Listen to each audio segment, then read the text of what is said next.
It is loud out there in commercial land. Political ads flooding the airwaves as Election Day nears. Hundreds of millions of dollars are being spent on 15, 30, or 60-second messages to catch your attention and convince you to vote for one candidate or against another. Sometimes they're dramatic, intense, sensationalized, or downright false. And you should know they are allowed to be false.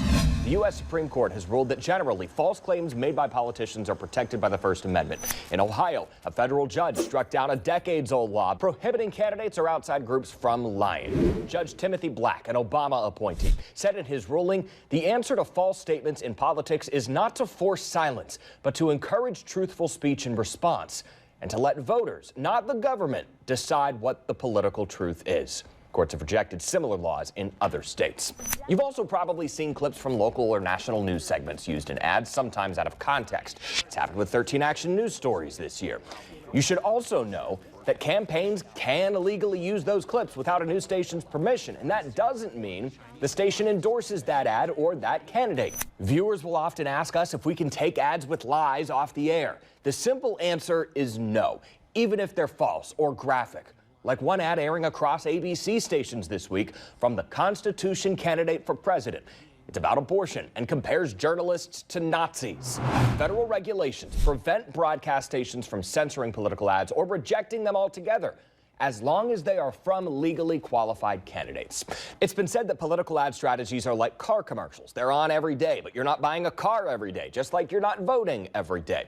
But when the time comes to make your decision, the people making these ads hope something you heard in them sways your opinion. But remember, the burden is on voters to decide what the political truth is. And the truth isn't always found in an ad.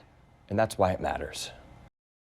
Well, increasing immigrant populations in Ohio cities like Springfield, near Dayton, and in Findlay have created challenges for those communities. Also led to an increase in hate. Here's Josh Crew with Why It Matters. 27-year-old woman allegedly killed and ate a cat in front of people. Another 82-year-old man brutally murdered a kitten.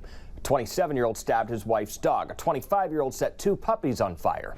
All of them are from Ohio. But of course, that doesn't mean that we should paint a broad picture of Ohioans, that they're out here killing and eating pets, even though they are real people who committed real crimes where there's real evidence and firsthand testimony. Unlike in Springfield, Ohio, where lies about Haitians stealing and eating pets and animals found their way from dark corners of the internet to the presidential debate stage this week. They're eating the dogs, the people that came in. They're eating the cats. What has happened in Springfield is some 15,000 people, largely from Haiti, have settled in the city of 58,000 in the past few years.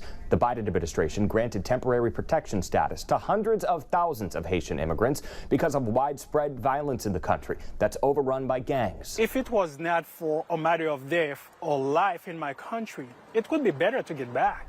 The administration's program allows them to be in the country legally. Springfield officials say local businesses recruited Haitians to fill jobs that local residents wouldn't take. The influx has caused a strain on local resources. I can't sit here and say that it's not been difficult to deal with a fast-growing population. You put that strain on any city, their infrastructure is going to feel the weight of it, going to feel the stress of it. People are going to be tired and frustrated. What has also happened in Springfield, crimes committed against Haitians or because of their presence, like the man sentenced to 20 years in prison for hate crimes against Haitians, or the series of threats this week that have forced the evacuation of government buildings and schools. Haitian families saying they feel under attack as false claims spread, making them feel more unsafe. It creates a lot of so much panic amongst the Haitian community. As a matter of fact, some of them called me telling me that they feel like leaving the community.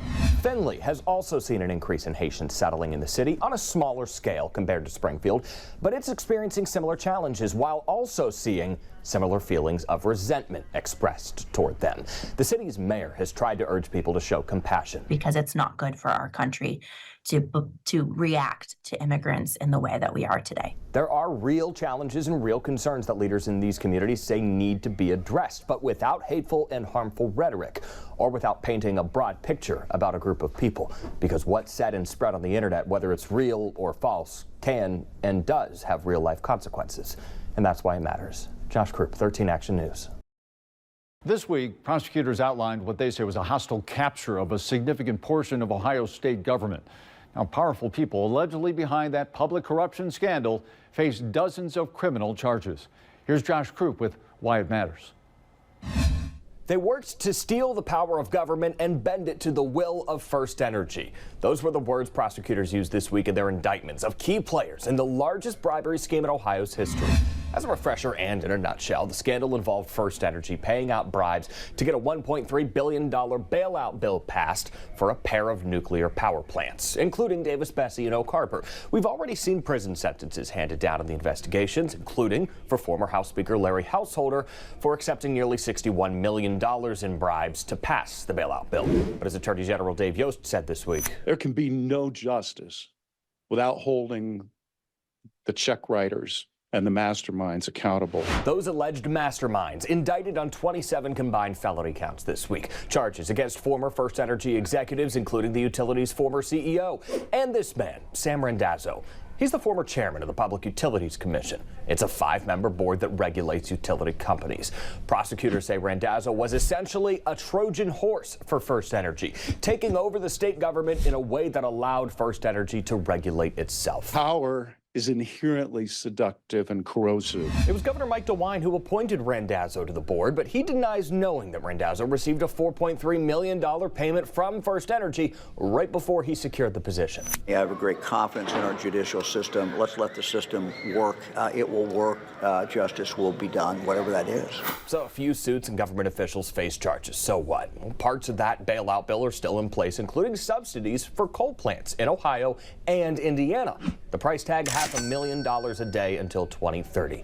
Calls grew this week again to repeal that subsidy and refund you, the consumer. Those calls will continue, investigations will continue, court battles are just beginning, all while former government officials, energy executives, and you pay the cost of corruption. And that's why it matters. Josh Krupp, 13 Action News. Officials in some of the highest levels of the federal government discuss the issues at Ashland Manor, but the problems are much bigger than just one apartment complex. Here's Josh Krupp with Why It Matters. The living conditions at the Ashland Manor apartments are unacceptable. They're frankly disgraceful. That's what Toledo Mayor Wade Kapsakavich said was the consensus when he talked with leaders of the U.S. Department of Housing and Urban Development this week, discussing that property and others in Toledo like it, where owners are getting taxpayer dollars to provide low-income housing.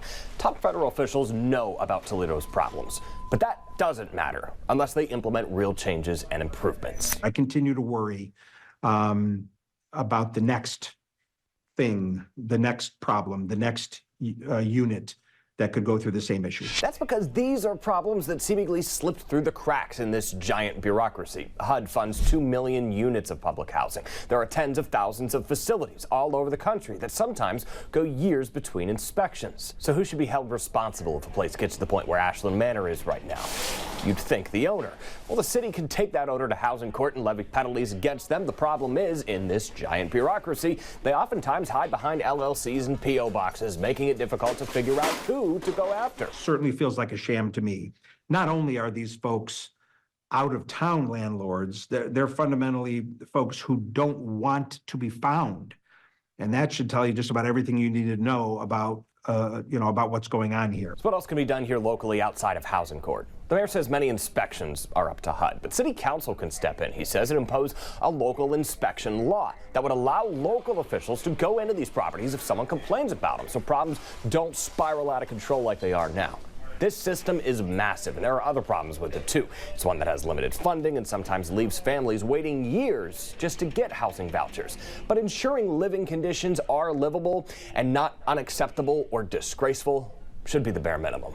And that's why it matters. Josh Krupp, 13 Action News. If you needed further convincing that your vote matters, look no further than the 2024 election cycle. We said going into Election Day that it's not necessarily results day, even though we typically know the outcome of most races before the night is done in Ohio. But for others, we had to wait until every legal vote was counted before a winner was declared.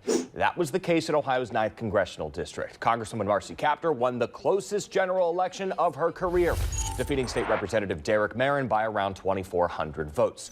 The vote counting process, as we showed you, was done transparently and by the book. We have a time schedule, and everything just went on as you're supposed to do it. So this was not treated anything special. It was just part of the process, and they just carried on that way. That election was close, but even closer, the Anthony Wayne school levy. After all votes were tallied and certified this week, it failed by 4 votes. More than 20,000 ballots were cast here. It's heading to an automatic recount. Candidly, those automatic recounts, any recount, really doesn't often change the numbers much because of how accurate our boards of elections are in the first place. On the other side of the state in Washington County, 1 vote was the difference in a proposal to allow Sunday liquor sales at a local gas station. That race went to a recount. The results did not change.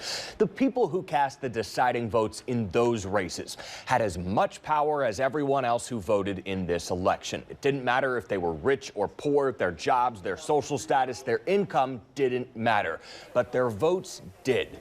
By all accounts, this election was secure. Your votes were counted, and they mattered, as they always do, whether it's a presidential election year or not, because at the end of the day, your vote is your voice, and that's why it matters.